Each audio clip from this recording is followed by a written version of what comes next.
ba na parang lumiliit na ang laman ng wallet mo?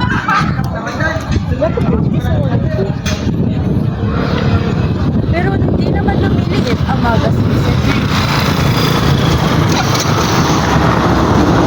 Sa pagkain hanggang pamasahe, kailangan mo pag-isipan bago bayaran.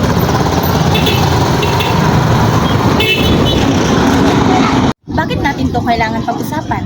Tumataas na ang presyo ng bilihin, ngunit hindi naman kasabayang ang sahod. Mahal ang pamasahe at kuryente.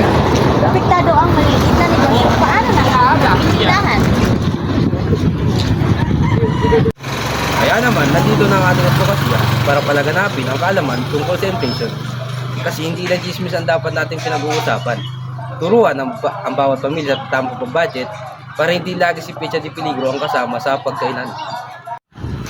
Pagod na yan sa LGU at pribadong sektor, baka may pwedeng maitulong para nilibsan ng hirap.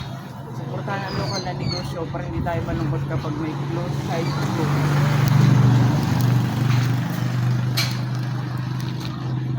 Magtulungan tayo bilang isang komunidad dahil sa hirap at ginawa kapit-bisig tayo. Para mas tipid, madiskarte, at tibay na komunidad. Gusto mo makisali? I-message mo lang kami.